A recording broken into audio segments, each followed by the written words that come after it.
સંત યોહાનના શુભ સંદેશમાંથી પાઠ 17મો અધ્યાય કડી 1 થી 11। આટલું બોલી રહ્યા પછી ઈસુ આકાશ તરફ નજર કરીને બોલ્યા, હે પિતા, ઘડી આવી પહોંચી છે, તારા પુત્રનો મહિમા કર, જેથી તે તારો મહિમા કરે। તે તેને સમગ્ર માનવજાત ઉપર સત્તા આપેલી છે, જેથી તે એને સોંપેલા સર્વને તે શાશ્વત જીવન બક્ષે। અને શાશ્વત જીવન તો એ જ છે કે તેઓ એકમાત્ર સાચા ઈશ્વર એવા તને અને તે મોકલેલા ઈસુ ખ્રિસ્તને ઓળખે। તે મને જે કામ સોંપ્યું હતું તે પૂરું કરીને મેં પૃથ્વીમાં તારો મહિમા કર્યો છે, અને હવે તું હે પિતા મારો મહિમા કર। સૃષ્ટિના પ્રારંભ પહેલા તારા સાનિધ્યમાં મારો જે મહિમા હતો તે મને તારા સાનિધ્યમાં પ્રાપ્ત થાય એમ કર। જગતમાંથી જે માણસોને તે મને સોંપ્યા હતા તેમની આગળ મેં તારું સ્વરૂપ પ્રગટ કર્યું છે। તેઓ તારા જ હતા અને તે જ તેમને મને સોંપ્યા હતા, અને તેમણે તારો સંદેશો માટે ચડાવ્યો છે। હવે એમને ખાતરી થઈ છે કે મને મળેલી તારી બધી બક્ષિસો તારા તરફથી જ મળેલી છે, કારણ તે મને આપેલો સંદેશો મેં એમને પહોંચાડ્યો છે, અને એમણે તેનો સ્વીકાર કર્યો છે, અને એમને ખરેખર ખાતરી થઈ છે કે હું તારી પાસેથી આવ્યો છું, અને તેઓ માને છે કે તે જ મને મોકલ્યો છે। એમને માટે હું પ્રાર્થના કરું છું, સંસારને માટે નહીં, પણ તે જેમને મને સોંપ્યા છે તેમને માટે હું પ્રાર્થના કરું છું, કારણ તેઓ તારા છે ને જે કંઈ મારું છે તે તારું છે, અને તારું છે તે મારું છે, અને એમના દ્વારા મારો મહિમા પ્રગટ થયો છે। હું હવે જગતમાં રહેવાનો નથી, પણ તેઓ જગતમાં રહેવાના છે।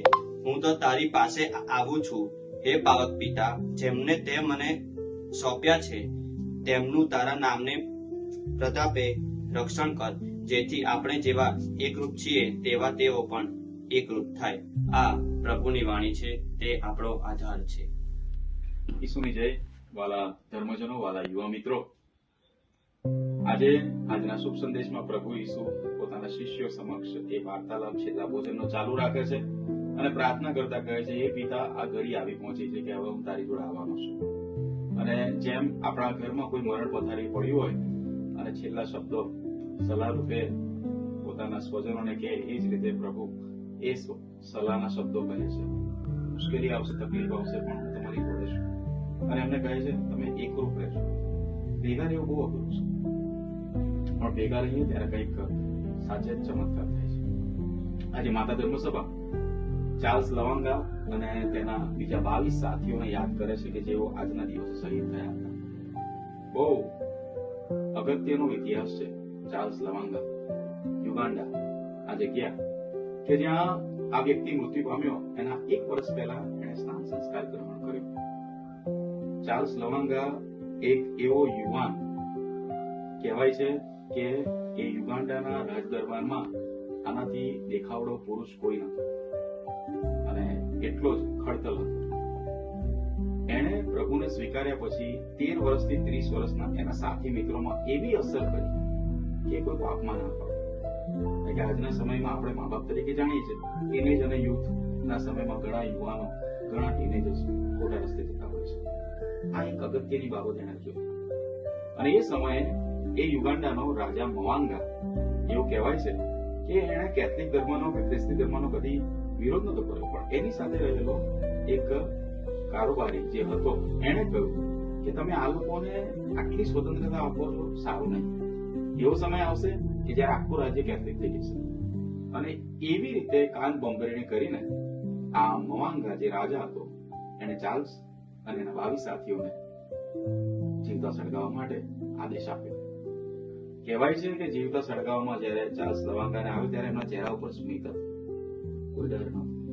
મોતને જોઈને બધા ડરી જાય છે, પણ આના ચહેરા પર જરાય ડર નહોતો।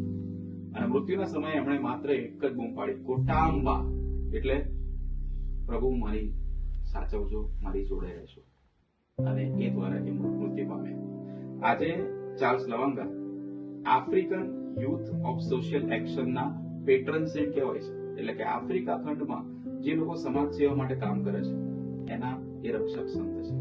આવી અંતસ્પૂર્ણ આવી પ્રેરણા આપણને પ્રભુ પોતાના આત્મા દ્વારા આપે છે. આવી આત્માની હિંમત માંગીએ, એની પ્રેરણા માંગીએ કે જેથી આપણું જીવન પર બીજા માટે એક